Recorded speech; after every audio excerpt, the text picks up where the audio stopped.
Hello, good morning, and happy Mother's Day to all joining us via Zoom and our Facebook live stream. Welcome to the Center for Enlightenment's exploration of the spiritual teachings, Jewels from Jane Elizabeth.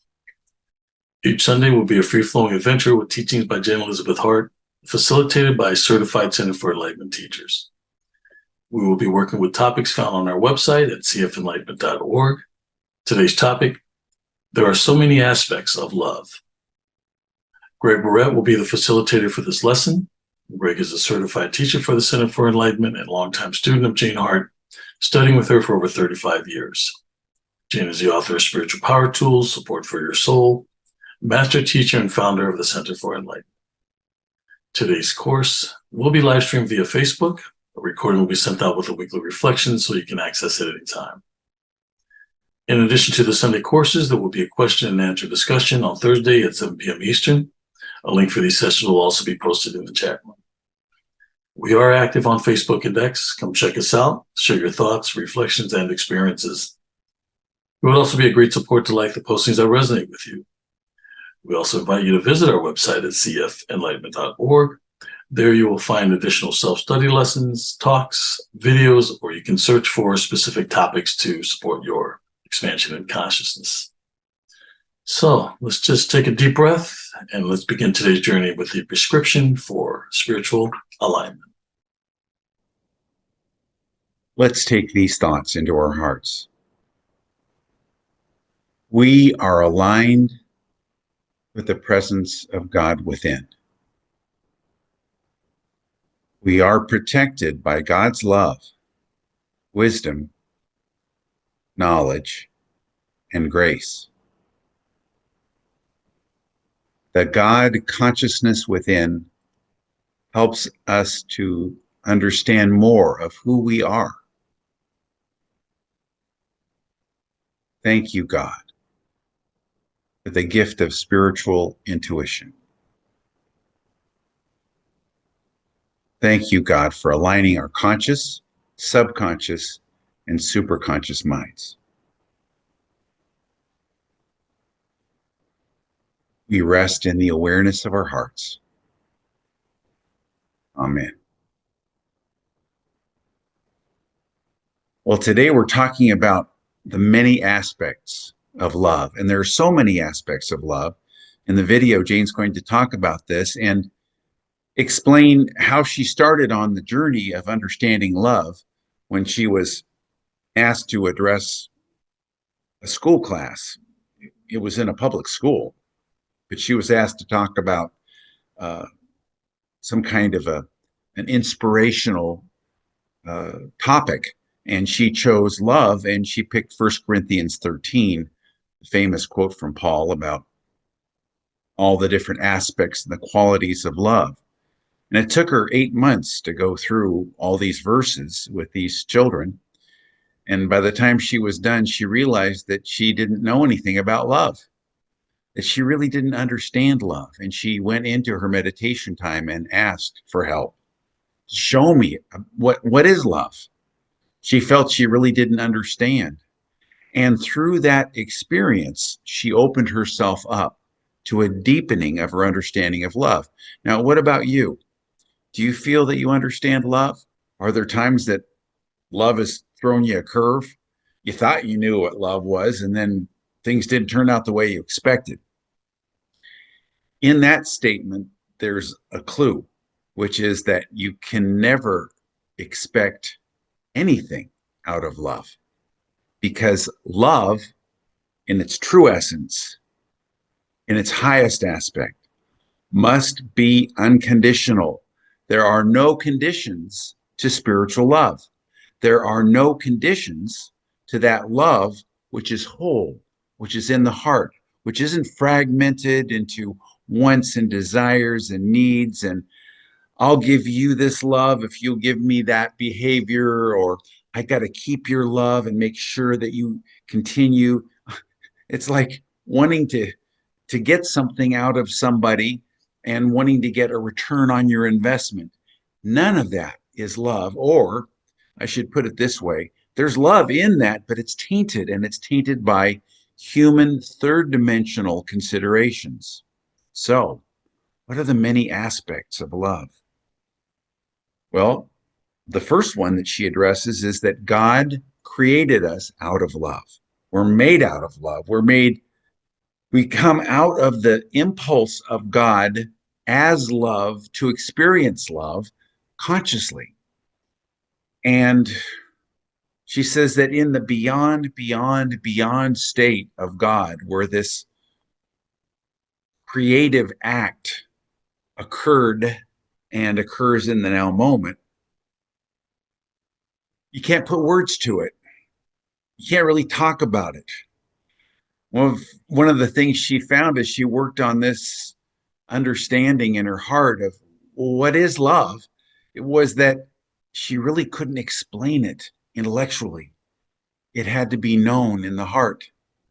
And that in that primary impulse, that primal impulse of God, some people call it a whim, to desire to create all these souls, these this multiplicity of souls in the universe. There was an impulse, a desire which cannot be given words, but which can only be understood in the heart, but understood not in a way that's cognitive or intellectual. And when we say that, well, God created us out of love, it's a very basic understanding of it. It's putting it into very primitive language, but it does pack a lot in it. There's a lot of energy and vibration to the understanding that you were created out of the love of God, motivated by the love of God to know God's self in love. And these are a lot of words, but she puts it this way: God's great love created each and every one of us. And this just doesn't mean that there's God on a throne who's going around making people. That's such a primitive understanding. The love of God itself manifests as every soul in the universe. Our birth was from out of the love of God and that desire of God to know God's self in love, to experience God's self in love by creating individual souls is a mystery, and yet it can be known in the heart. There was a desire of God to awaken in the experience of love in every soul. And that's just one way of putting it. You are an expression of that primal desire, that desire of God to know God's self. This has been called God's whim. It's God's original desire.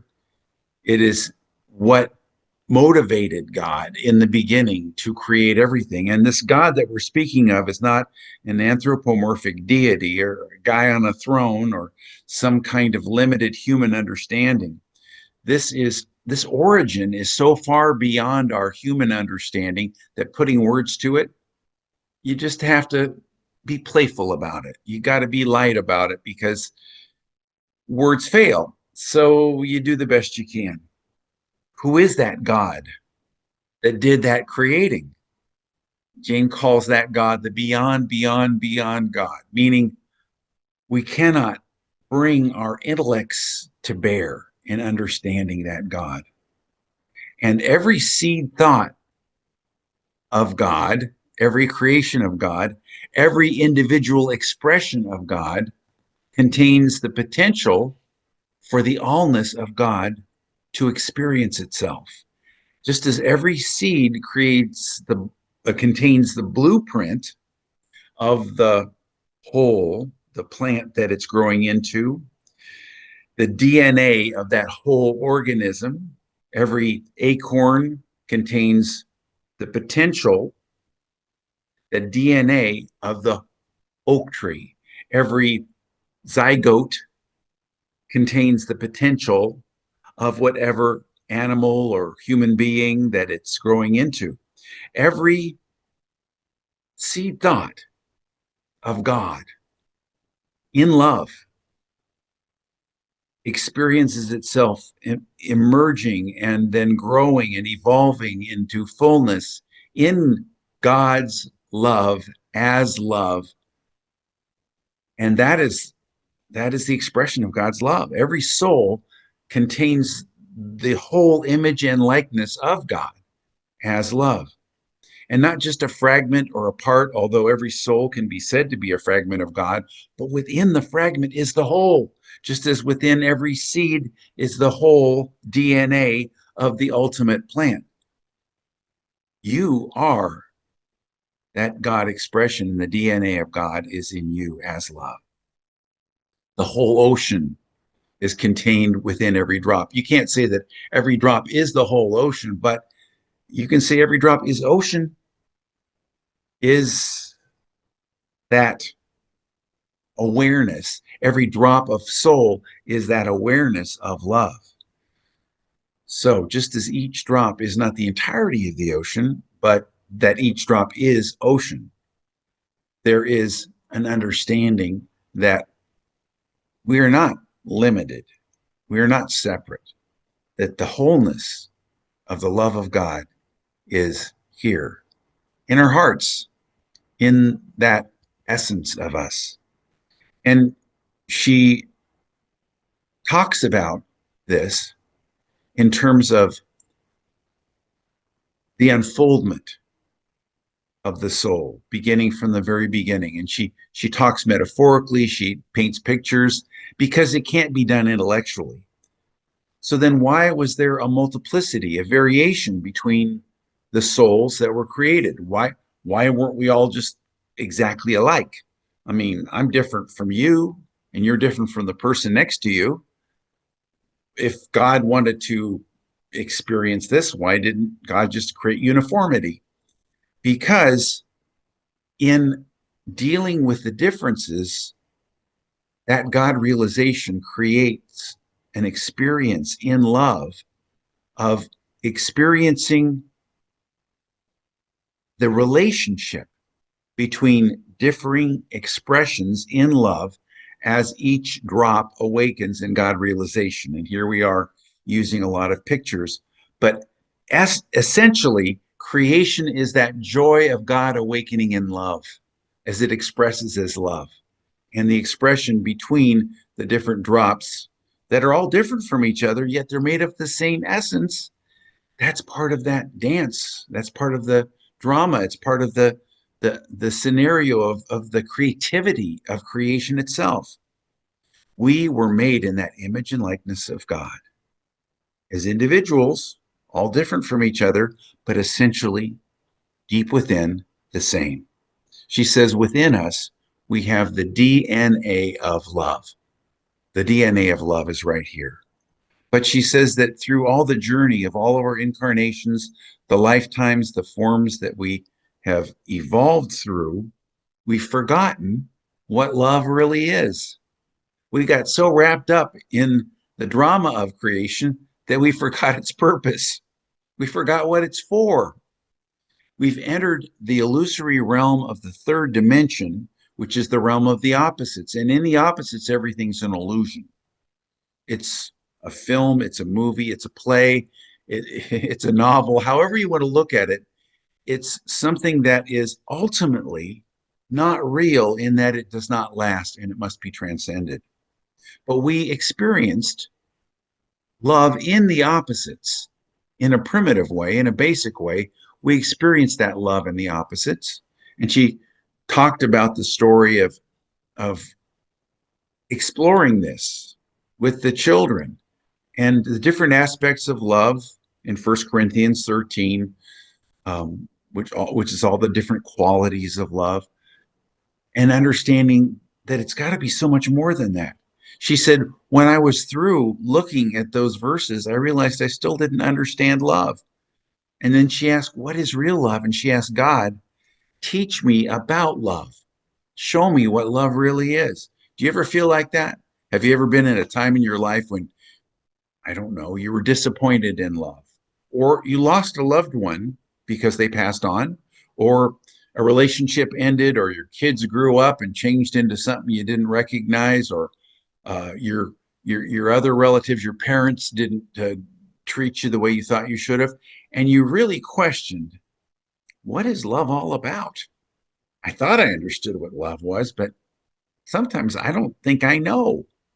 That's the moment at which you can go within and find out what real love is, and not find out here in terms that you can explain or codify or put down on a piece of paper, but find out in your heart what love really is. Show me what love is. I want to know what love is. I don't know what love is. Show me, reveal it to me. First thing that Jane found as she began this journey of awakening to what love really was that her love was transactional. It was, I'll do this for you if you'll do this for me. Even when it seemed to be so pure and so lofty, there still was a hidden expectation that somehow this love would get me what I desire. If I give this to you, then you'll give me back an experience I can depend on and have my expectations fulfilled. That kind of love is tainted by conditions. That kind of love is tainted by expectations. She said, I wanted them to give to me what I was missing in my life, because there's something missing in your life. There's something missing in my life, in the life of each person. And that is what? Well, it's like there is an experience of real love that can only be experienced in the heart, but we look out here and ultimately that experience fails us. Although we do, it's good to be loving people and being in love and having children and parents and friends. All those things are good. But ultimately, the ultimate love that we're seeking through all those experiences can only be fulfilled by the love of God in our heart. And that seems like such a simple little term to say, the love of God in my heart, but it can't really be put into words, and it can't really be known in concepts. This love that we're talking about in our hearts can be shared with other people, but not to strike a bargain, not to get a response, not to get something out of somebody. It's not transactional, it's not conditional. This love is the ability and the willingness to free other people to do what they choose to do without any demand that they satisfy us. I've heard that definition before. And that love, just that love loves because it loves. It doesn't get anything out of it. It just, it's like the sun. The sun shines not so it can get a response from the planets or the people on planet Earth or whatever, or the asteroids or the moons. That sun shines. It just shines because it's its nature. And it's the nature of love to love without conditions, just as the sun shines. Jesus said, the sun shines on the just and the unjust alike, whether you're good or bad. It's all freely given. It doesn't mean that you're supposed to be a doormat, that you can't have boundaries, that you are a victim, that you're passive all the time, and that you're a pushover. It may sound like that on the surface, but it doesn't mean that at all, because the nature of love itself knows how to set the appropriate boundaries and how to deal with life in a way that works so that we're not put at risk or creating situations that are harmful. This love is something that we've got to look at with new eyes. Jane said, I had to rethink the whole subject of love when I started to look at it this way. Once I realized, she said, my love was very conditional. So, what about loving your neighbor as yourself? How do you do that? Well, loving without expecting anything, just loving. Now, it's okay to set boundaries and to ask for what you want and to deal with these things, but that's not a condition on love. The love itself isn't being nicey nice or goody goody or any of those things. That love just is. And that love is powerful. So loving your neighbor as yourself is a realization that your neighbor is yourself. That in the essence of being, even though we're all different from each other, in the essence of being, we are all one. We are one love. We are one heart. And that innermost nature means that our neighbor is ourself. And that's what loving our neighbor as ourself really means. And so you begin to look at love as it shows up in these uh, experiences that we have from every aspect of love. Just ask yourself, how tied up are you in getting your needs met?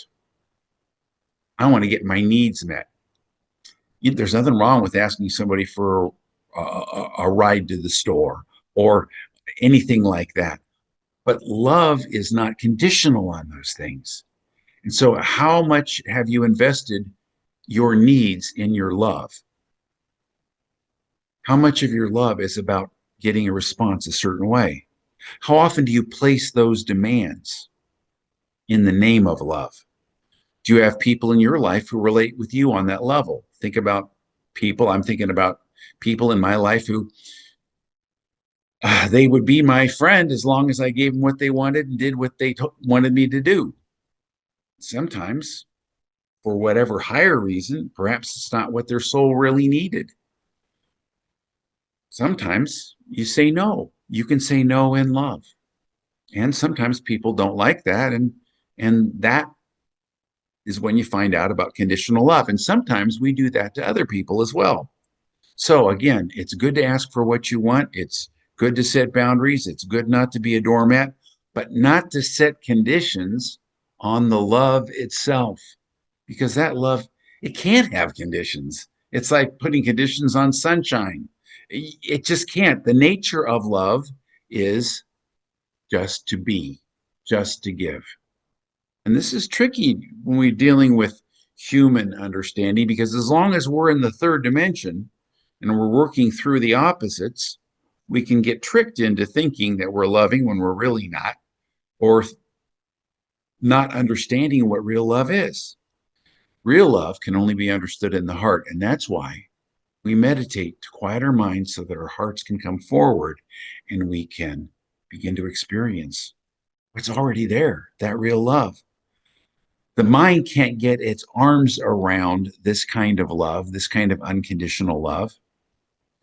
And Jane said, even when my needs were met, I was still lacking. So your mind thinks, if I can get this person to be this in my life, or do this in my life, or whatever it is, or get this job even, or get this apartment, or get these possessions, or this money. This is all aspects of love as well in the more abstract.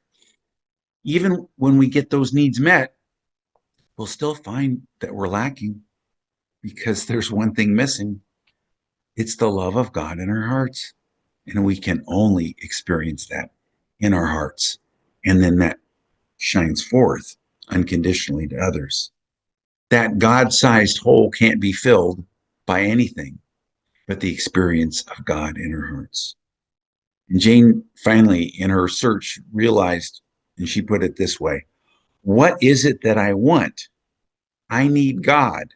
If God is love, I need to go to the source of love.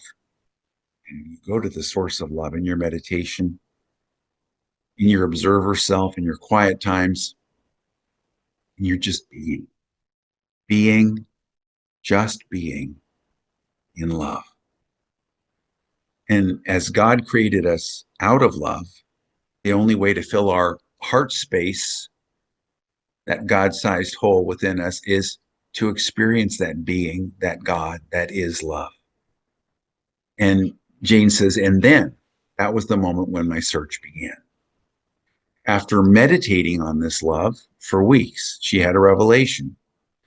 She realized that nothing would fulfill her heart except for God. And that once she experienced this, she had more love to share. She could love other people more, but it wasn't a conditional love. Now, what kinds of things are we likely to try to fill that empty space in our hearts? What do we use? Drugs, alcohol, addictive substances, excitement, pleasures, food, money, relationships, manipulation, power, all kinds of things. That's what we're trying to do to fill this. But even if we got all of them, and we know people who are multi-billionaires, and they are certainly not experiencing fulfillment because they're miserable. That's not a judgment. That's just a fact. Because ultimately, the only thing that fulfills us is that love of God within our hearts. So we're talking about the definition of addiction, trying to fulfill this God-sized hole, this need for, which is a true need for the soul to experience love with something in the outer world, anything in the outer world. And over all these lifetimes of incarnations, you have probably experienced every possible thing that you could try to cram into that hole. You've tried to be, been a harlot and a courtesan. You've been a warlord and a tyrant. You've been a, a victim. You've been an abuser. You've been everything you could possibly think of being. And the things that you think in this lifetime that you love and you crave were those things that so long ago in those other lifetimes you thought might bring you love. And you set into motion through the law of cause and effect, the law of karma, a desire. Oh, I'm going to be really good looking in this lifetime. I'm going to be really rich in this lifetime. I'm going to be really holy in this lifetime. You might think, well, that should be a good thing. Not a human understanding of what's holiness, a religious understanding, which is all about forms.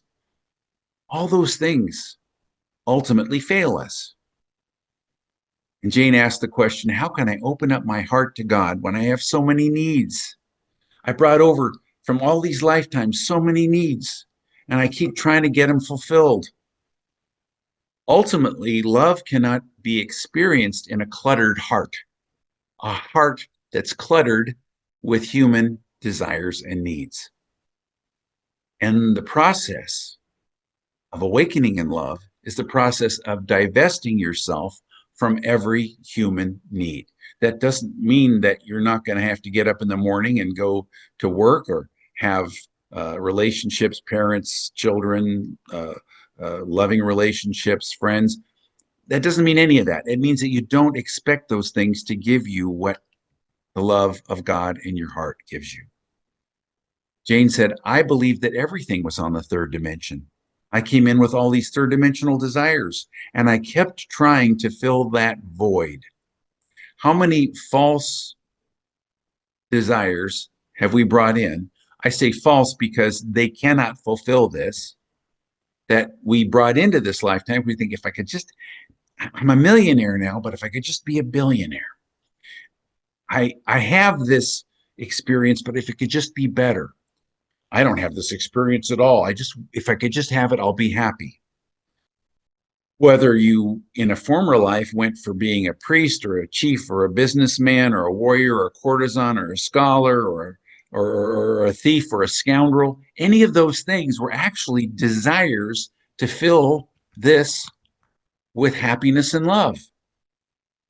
And Jane gets to the bottom line when she says, God is not going to let anything fulfill that need except for God.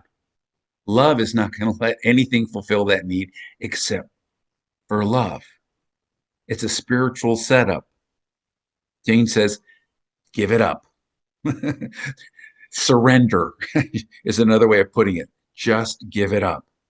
But then you find that you've got to release and let go of all those selfish ones that have run your life, that you think you had free will in this life, but you were being impelled by all those past life desires. So she says, say, I only desire one thing. I desire to know God. I desire to know God as love. I desire to awaken in God, however you want to put it. When Jesus talks about the pearl of great price, which you can sell everything and you get that one pearl. You let go, you divest yourself of all those other lesser desires and go for the one desire, which is that love of God in your heart. Or the treasure in the field he talked about. Sell all your other lands and buy that one field because the treasure is there. In other words, put all your investment of soul energy into that love. Nothing else will ever satisfy you except for a few fleeting moments, but they always go away because you're in the opposites. So if you have it over here, you're going to feel it over there. It's a positive, then it's a negative. So desire to know the love of God in your heart. Desire, and back it up with your commitment and your will. Jane said, I began to awaken. I began to move into new understandings of love. Once she realized that she had too many conditions on love, too many parameters of love, and love can't be experienced. You can't experience love with conditions because it's not love when there are conditions. And this doesn't, again, mean that you become a martyr or a victim or a doormat. Real love expresses in a strong, sometimes in a very powerful way, even a fierce way when it's necessary, but it isn't the ego that is making that decision. She says, loving my children meant that I was disciplining them sometimes. Yes, I've known people who thought they were going on the spiritual path and it changed their parenting in a negative way because they just thought they had to say yes to everything. I remember reading an article in a religious magazine that my head exploded because it basically said, you've got to just give that little child everything they want. Well, if you do that, that little child is not going to grow up knowing anything and is going to be a very, very unhappy little child and a very, very unhappy adult. So you've got to be willing to set boundaries, to be willing to say no in love. This means loving the God within, but not the ego. You understand that there is an ego, but that's not where you put your energy in this love. The only way to know how to love, the only way to know about love is to get rid of the ego. And when you're relating with other people, asking the question, what does this soul need? What does this soul need? I don't know what this soul needs. In fact, sometimes I just have to really surrender and say, look, I have no idea what's needed here. I really need your help. And do this with a powerful desire and become aware that this is going to teach you more about your soul. I've heard Jane say something that she says in this video many times, which is, if love is the answer, then what's the question? Love is the purpose of being, of living. Love is just as the sun shines, and it just shines, as Jesus said, on the just and the unjust alike. It just is. So our experience of love is without conditions. But what we can do, experiences of other people, is ask, what does this soul need? How can I meet the need of the soul? And if you have children, she asked the question, how do I see my child as an individual expression of God? How do I see my child as an individual expression of God? She stopped seeing her children as these extensions of her ego, where she would dress them all alike from the ages of 12 down to 2. And the 12-year-old didn't like it very much. So that's taking an understanding of love and understanding that each of these individuals, these 4 girls of Jane's, were individuals. They were different, and she couldn't make them fit into the box of what her ego wanted them to be. And she realized, I better wake up and start to really love them. And for the people in your life, asking, what do they really need? What do the souls in your life need from you? How can you meet the needs of those souls? Jane says, you are a spiritual parent. You are a spiritual friend. You are a spiritual child. You are a spiritual employee. You are a spiritual employer. Whatever you are, this is an experience, the opportunity for an experience for real love. Let's watch Jane as she opens up the door just a crack, and we can begin to catch a glimpse of the many aspects of love. There's so many aspects of love. I don't even know where to begin to talk about love, but I'm going to just start with the love that God had for each one of us when He created us. God's great love created each and every one of us. We were birthed out of the love of God. God wanted many, many children, so to speak. He wanted many souls. And He loved each one of them as He gave birth to them.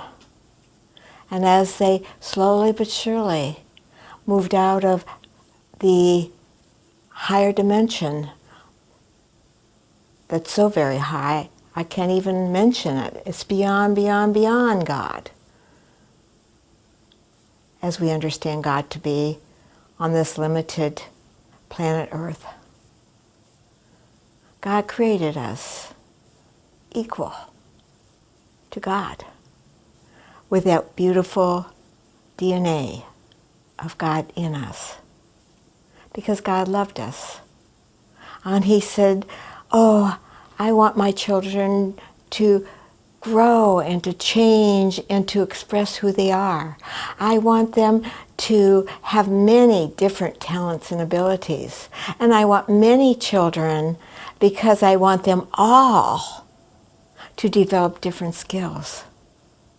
Because I know there's unlimited skills that these wonderful, wonderful children that I've just created will find as they develop and become more of God. So God was so happy, to create us.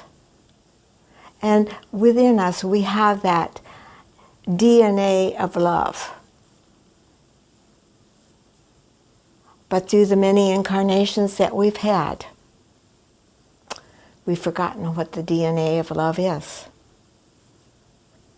I remember 45 years ago, I wanted to learn more about love.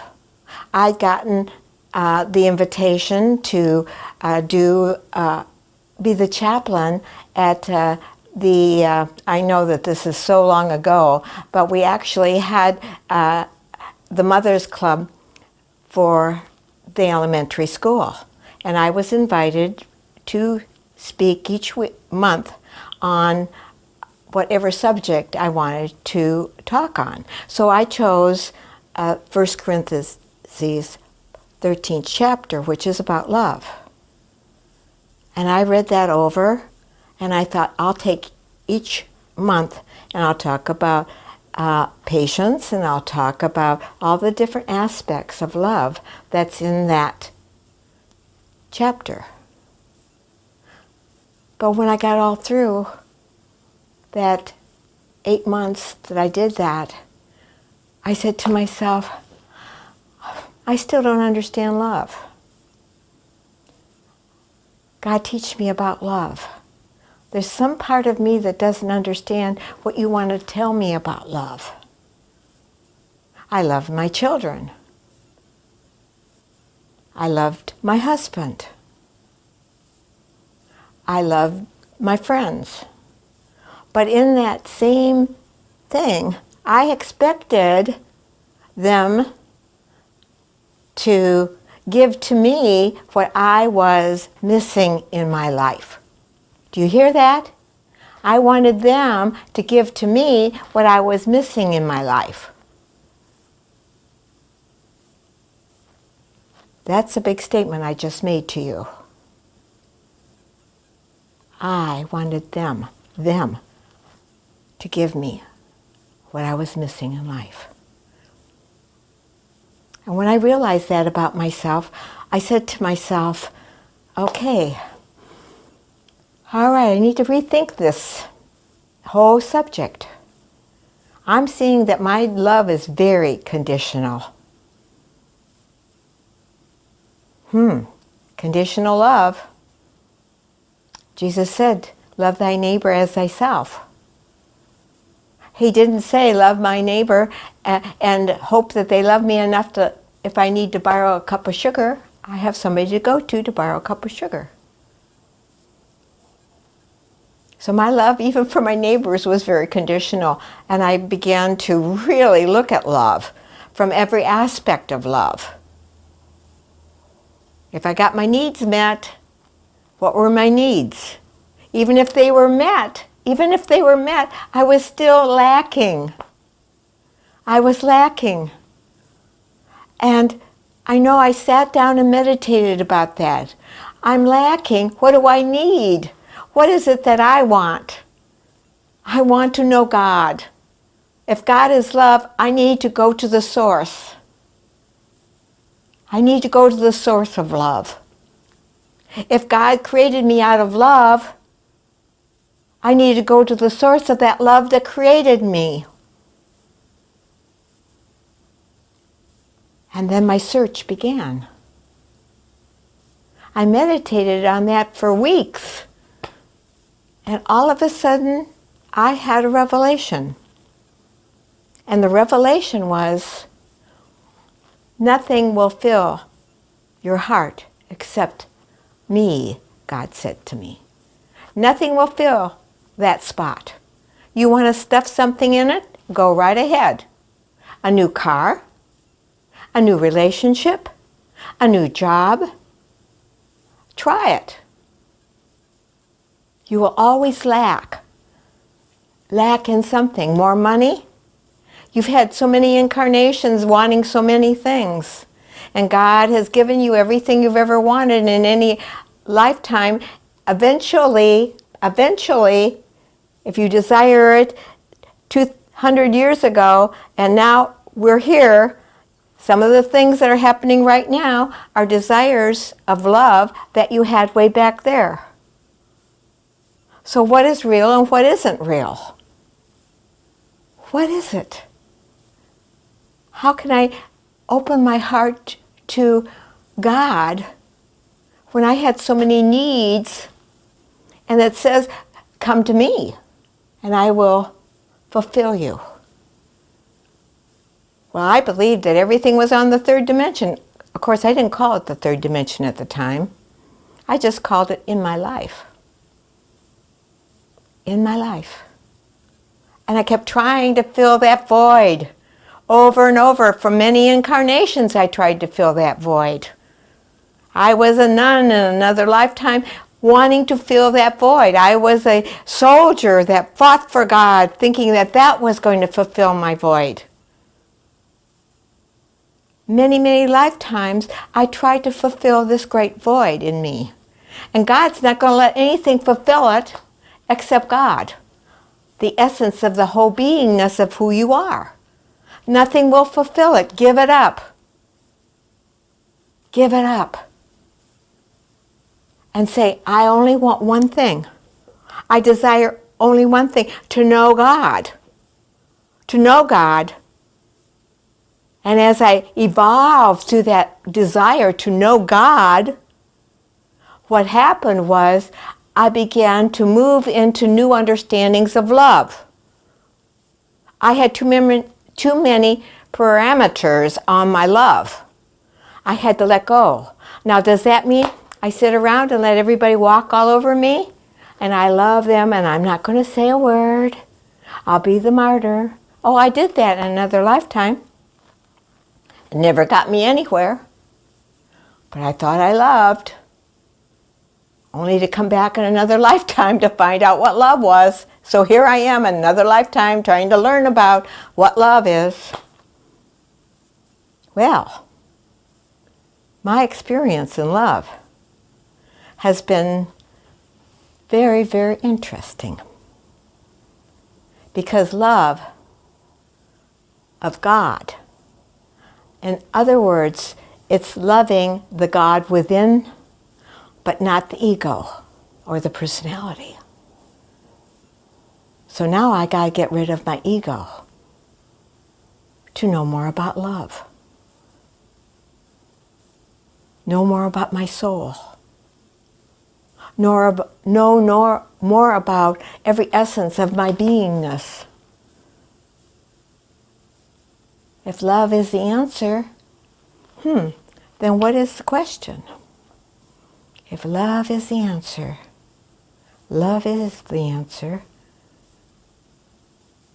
I needed to truly understand the many aspects of love. Many, many aspects of love.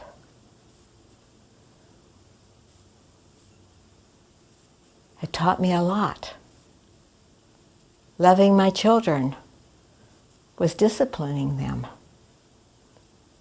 and supporting them and helping them get their homework done, helping them hone their abilities, looking at each one as a soul evolving, just like I was evolving. What does that soul need? How can I help that soul develop what it came to develop? That became a question within me.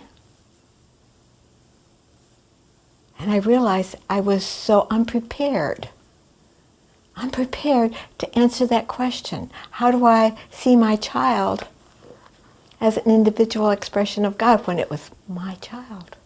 And it was given to me to take care of. Ooh, I had to shred that idea and say, this is a gift. This soul is a gift to me. And I want to learn to love it. Not as the parent that criticizes or overly loves and gives it too many things. Because, I didn't have much when I was a child. I need to give my child everything. No. Maybe that child doesn't need everything. Maybe it needs something so different. So I began to meditate on my children. I want to learn to love them. So I meditated on my children. I would say, well, what's this child doing here? What do I need to do? I realized that I was treating all my children the same. I had 4 daughters. I treated them all the same. I even dressed them alike. When my 12-year-old says, I don't want to dress like my 3-year-old sister, oh, whoa! I better wake up. Yeah, I was that kind of mom. Well, believe me, in the 50s and 60s, that's what moms did with their children. They dressed the boys, the girls, and everything all kind of alike. I laugh about it now because it's so funny that that's what I did. And that was part of the culture of that time. I have to say, look, I have to give myself a little bit of leeway here. The culture of the time. But now, this 12, 13-year-old was asking something new from me. And I had to meditate on what is it that she really needed from me. And with 4 daughters, they each had a different need from this spiritual parent that they had. Because you are a spiritual parent, whether you recognize it or not, whether you believe it or not, or whether you ever thought of it or not, you are a spiritual parent to your child. A spiritual parent. And if you are single and you have no children, then you are a spiritual friend to anybody you meet. You are a spiritual friend. You don't look at your friends like they are friends that you want something from. You look at them and say, what can I do to help that soul? They're in my life for a purpose. How can I help them? What can I do for them? How can I bless them?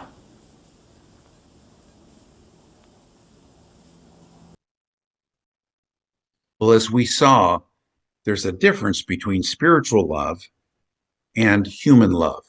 The spiritual love, which is the oneness of the heart, and the human love, which is experienced in the opposites. We also understand that our soul essence, our nature is love. We were created in the image likeness of God, which is love. And so that real love, pure love, is our origin. You were created out of the pure love of God. And that DNA of God is in your heart, and only there will you find your ultimate fulfillment. We're going to share all of our love lessons on Thursday night at 7 p.m. Eastern in our question and answer support group. And you can find your link in the chat room or go on the website and where it says Sunday morning lessons, click on that. And there's a link if you scroll down to the Thursday night, 7 p.m. Eastern question and answer support group. Also, there are links in your chat room and on the website to support the Center for Enlightenment so that we can continue this work of sharing this love unconditionally. Enjoy your week, awakening to love. Bye for now.